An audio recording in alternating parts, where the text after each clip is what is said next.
President Biden consistently has stated that he never discussed businesses with Hunter Biden's associates. That is a lie. Let me repeat that even for the colleagues across the aisle. It is a lie. Throughout our extensive investigation and from the lips of credible witnesses, it is abundantly clear that the Biden family business is Joe Biden. Let me emphasize, there is no Biden family business except for Joe Biden's 40-plus year career in Washington, D.C. That has been the family business. As a member of the House Committee on Oversight and Accountability, we have followed the paper trail. We've conducted our investigation by the book. We have discovered damning evidence, and we continue to do so every day. Our investigation has led to some alarming and eye-opening findings, which point to the president's knowledge and involvement in illegal business transactions. For example, in 2018, James Biden, the president's brother, received $600,000 in a loan from AmeriCorps, a financially distressed, failing rural hospital operator. Bankruptcy court documents suggested that James Biden received these loans based upon representations that his last name, Biden, could open doors in the Middle East based on his political connections. Now, we all know James Biden doesn't have political connections. Joe Biden, his brother, has political connections. Specifically, AmeriCorps wired a $200,000 loan into the account of James and Sarah Biden. Here's what makes the evidence damning. On the same day, James Biden wrote a $200,000 check from the same account addressed to his brother, Joe Biden. And for the American people, the brother of James Biden is the President of the United States. Next example is an email obtained by the committee from a Hunter Biden associate, mentioning that 10% of the relevant joint venture that held by Hunter for the big guy, 10% of a relevant joint venture was held for the big guy. At this point in the committee's investigation, we've established that Joe Biden is the big guy.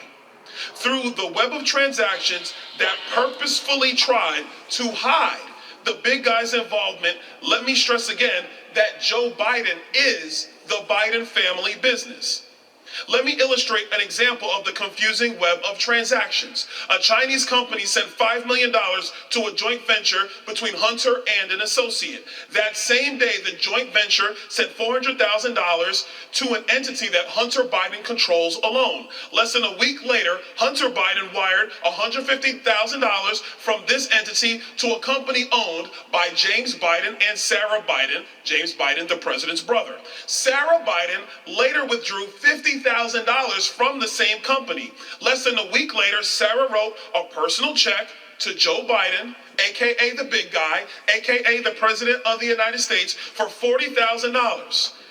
10% of the $400,000 that was mentioned in the email by the associate to Hunter Biden. Another example is when a confidential human source overheard a Burisma executive claiming to have bribed then Vice President Joe Biden for $5 million. As I stated earlier, Joe Biden consistently says that he never discussed businesses with Hunter Biden's associate. This was a blatant lie by the commander-in-chief, and the American people deserve to know the truth. Well, I see we meet again, miss. You a trick. Investigation. And additional damning evidence will soon be revealed to the American people. This leads me to my next point. The Foreign Agents Registration Act, or commonly known as FARA. To be clear, Hunter Biden has never, and I repeat, never registered as a foreign agent, despite his lucrative work being done on behalf of foreign interests and his many travels on Air Force Two. And that wasn't just because he missed his dad. Specifically, Hunter has been documented business transactions with a Chinese government-based energy company called CEFC. Interestingly enough, the same company, CEFC, is the same one that is affiliated with the company that sent $5 million to Hunter Biden. How is this not the definition of being and acting as a foreign agent? Paul Manafort was convicted for far less. The time is now to open up an impeachment investigation pertaining to the president's direct link to blatant corruption, pay-for-play tactics, and acting as a co-conspirator to the crimes committed by his family on behalf of Joe Biden himself. The committee will continue to do our due diligence. We will not be worried about the distractions from the Democrats and from the press. We will dig through the confusing web of Biden LLCs, which I will add, Mr. Speaker, the confusion of these companies and the confusion of these transactions were done on purpose to conceal this money from the American people, and I will also add to conceal the money from the Internal Revenue Service. Because Joe Biden likes to talk about everybody paying their fair share except him and except his son. They're not concerned about a fair share. We're going to continue to uncover all of this. And we're going to answer and uncover all of the information that is going to outline exactly why, in my opinion, representing the 19th District of Florida, why Joe Biden deserves to be impeached. Mr. Speaker, the President of the United States has taken money from foreign sources. Meanwhile, the world is on fire. Is the president compromised? Do agents in the Chinese government have the upper hand on the President of the United States while our enemies are on the move? These are serious questions that the House of Representatives has a responsibility to answer. And the way to get all that information is through the impeachment inquiry, which will continue here in the People's House. And with that, I yield back. Now that brings me to the Kirkland crime family. Between him and Morgan Freeman, misplaced $350,000 into an account that they don't know where the money went. That's why I say, as far as in Chester, they do no investigation. These guys stole $350,000 under the Chester resident's face, and the Chester residents suffer behind Binomics, a fake-ass crick that they're building down Memorial Park, that they don't even have a supermarket in their city. Make it make sense. So it needs to be a team to investigate the Kirkland crime family on that $350,000, because we know this church bus transportation is operating under an LLC, and we also notice a couple businesses that's being ran under a different LLC in the city of Chester. Let's continue.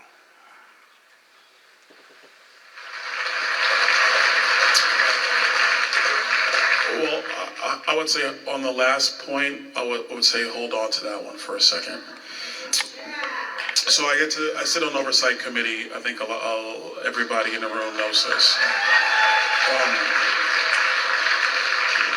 A couple things. Number one, the information that is now available to the public, that would not have come out if we weren't in control of the oversight committee. So we were able to get to the bottom of this.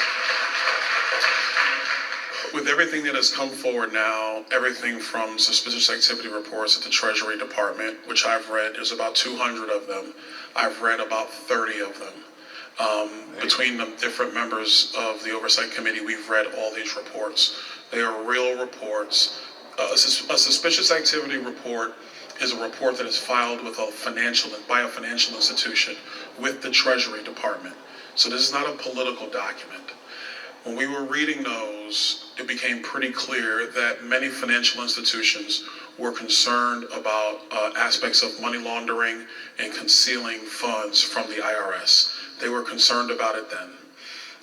We went from there to being able to depose certain individuals based upon what we read, and that information led us to see that they set up these LLCs, which were set up, that we've had the legal filings, that multiple accounts were set up. We have those documents around that, and the purpose was to move money through the various accounts.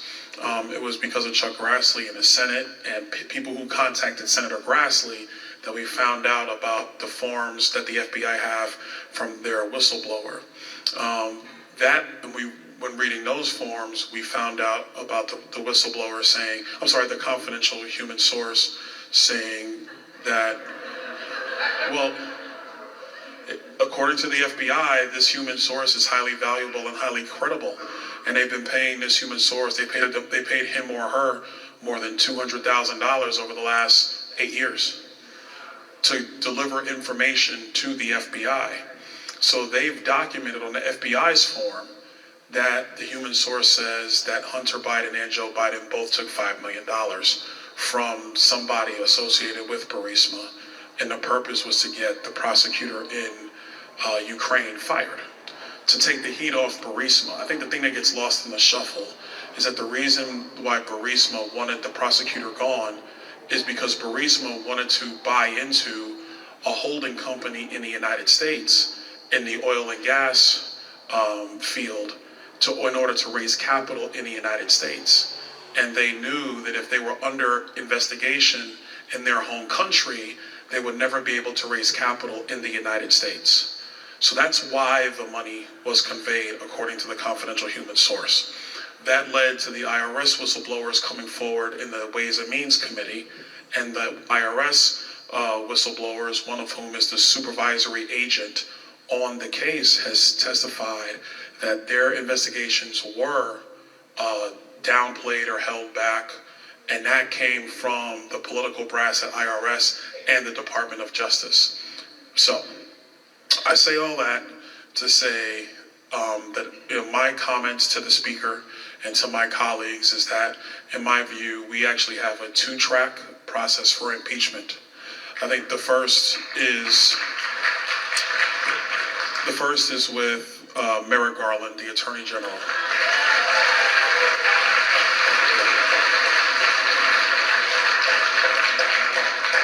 The second is with the President of the United States. Now, I want to be clear on this, and this is the part where this is really concerning. With what is going on at the political levels of the IRS and the Department of Justice and the FBI, there is a complete lack of trust with the political brass of these agencies. I think you have a lot of men and women who work in these agencies. They are patriots, they are good people, they're Republicans, they're Democrats, they're independents, they do their job, they follow the law. But what we have seen is the political brass that has caused so many problems. So I think that impeachment is one thing, but wholesale reform of these agencies at the political level is another. And that must be done. That must be done. The last thing is, and even when we took the majority and we knew in oversight that we were going to look into these suspicious activity reports, because we were given information about it and we really wanted to follow through. And even from the beginning, people said, "Oh, okay, you guys are in charge. Now go and impeach." And my statement's always been clear: impeachment is serious. This is a serious charge against an official of our government if we go to that level, and we shouldn't cheapen it just because of political getbacks, even though what happened to the former president was wrong and should not have happened. That you got to have the evidence, you got to have the facts. And I'll just tell you, from everything I've seen,